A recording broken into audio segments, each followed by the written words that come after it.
intindihan ko naman na sitwasyon. Mahirap talagang maghanap ng trabaho. Kailangan maraming baon na pasensya. Kaya konting nilutuan ko siya ng pansin. Dinalahang pasensya ng mga prutas. Wala akong makitang ice cream house, idadala ko sana siya ng ice cream. Booster ba?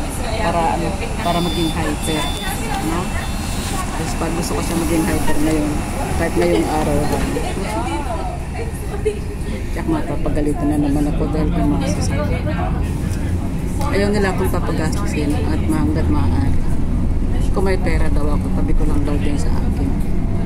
Eh bakit ba marunong pa sila sa akin? Yung birthday niya eh. Sabi ko nga sa kanya, nung hindi niya lang to birthday, sabi ko, hindi mo lang kako ito birthday. Pang third life ko ito. Kasi kako, nang dumating ka, kako, nag-iba din ang buhay ko. Mas lalo akong naging inspired. Inspired na ako dati. No? Nang dumating siya, mas naging inspired pa.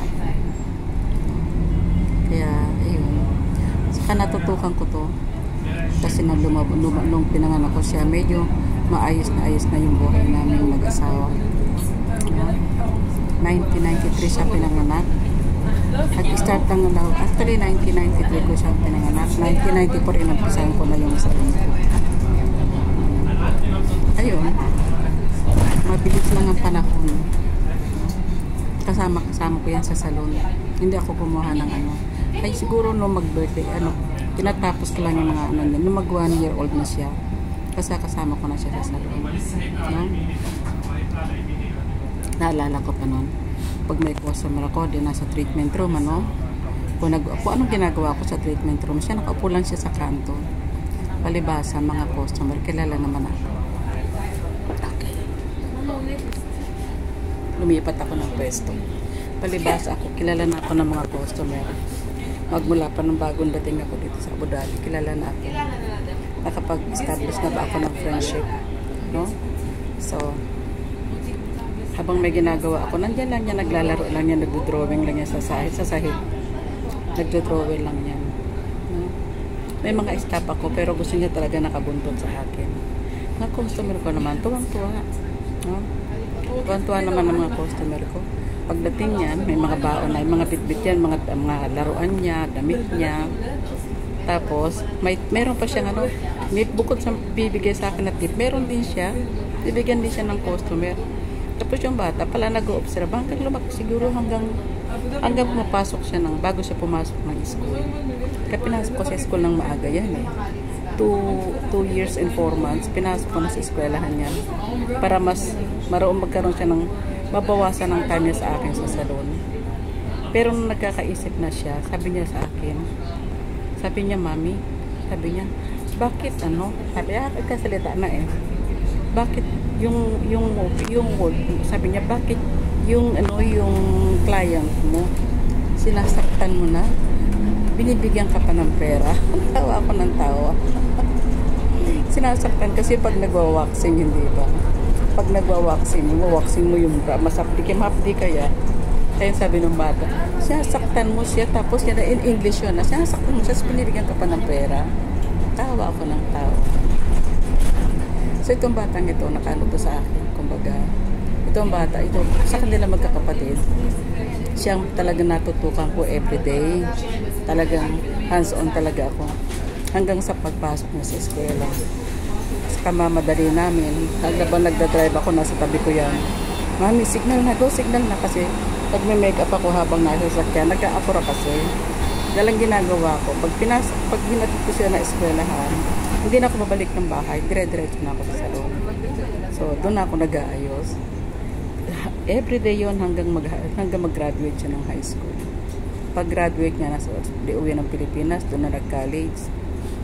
Ganun pa rin ang ginagawa ko. Pag umuwi ako, I make sure na nahatid ko siya. From Laguna to St. Benilde sa Taft. Ganun pa rin. Pinaka-banding na lang namin. Kasi siyempre, hindi na ako araw-araw nandun, pinaka-banding namin niya sa umaga. Kasi uuwi ang gabi na, di ba? Pero pupuntahan pa rin ako sa kwarto niya kahit umuwi niyang gabi na. Pupuntahan pa rin ako sa kwarto. Sa umaga naman, ayun na, pinaka-banding na namin yan.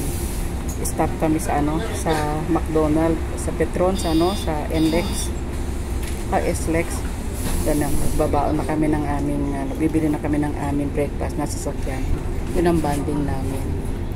Lagi kong ginagawa yung kahit nung time na nasa Bulacan ako, nasa Bulacan ako, dahil nagpapagawa ako ng resort, no? I'll make sure makarating ako sa bahay. In time na abutan ko siya para maihatid ko. Siguro 1 hour. 2 hours drive magmula sa Bulacan. 2 hours drive magmula sa Bulacan hanggang Makati. Hanggang sa amin sa Binyag. Tapos hatid ko na naman siya. Pag nahatid ko na naman siya, lipas lang ako ng 1 day, kinabukasan, pagkatid ko na naman siya, pagkatid ko na naman sa kanya sa eskwela, ayun, didiretso naman ako ng Bulacan uli, no? Dahil bagtasin ko naman yung Quirino Avenue, tapos sa Paco, ang labas ko niyan sa sa Balintawak na, diretso na, sa NLEX na. It was time, good time. Yun ang naging routine namin ng bata lagi. So, very hindi naman, yung dalaw kasing atid ko yan kasi, na siya eh. Si 9 years old na si Hana. 9 years old na si Hana. May pinanganak ko si Donji. Si Tristan naman is 12 yata o 13. So, iba na yung kanyang, routine. Iba na yung kanyang routine. Tapos, halos sa pag-graduate sa high school yung mga bata eh. Pauwi na sa Pilipinas. Doon na sila nag-college. Kaya naiwan sa akin ito. Saka during that time na nung high school mga bata, siyempre, malalaki na. Ayaw, hanggat maaari, mayroon na silang kaibigan. Sila na mag-isa ang pag uminahatid ko, siyempre sabay-sabay kami. Pero pag uwi niya, kanya-kanya na sila. Kasi ibang schedule eh. Si Donji kasi, ilang oras lang, kailangan sunduin ko pa ulit. So yun ang routine. Kaya parang naging mas malapit sa akin yung bata. Or lahat naman yata ng bunso, di ba? Lahat ng bunso, nasa bus ka pala. Papunta ako sa kanila. Ayan ang pasyal ko kayo. Teka, ilibot ko yung ilibot ko yung ko. Kita niyo ba?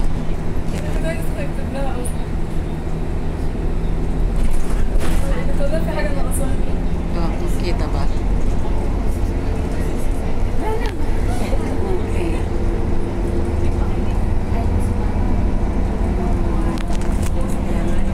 Yung paligid ng airport road.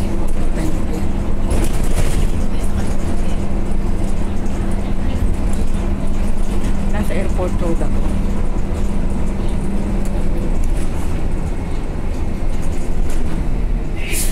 Magkaiba kami ng bahay kasi nga may pusa kami. May pusa kami dati. Pero wala na yung pusa ngayon. Kaya lang siyempre mga balahibo nandun pa sa bahay. Hindi pa masyado natanggal. May allergy yung magkapatid. Kaya hindi sila pwede.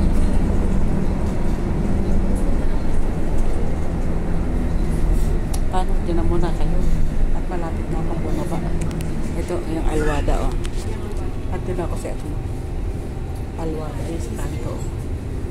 Dito actually sa kanto ng ito yung dating Central Hospital sa likod.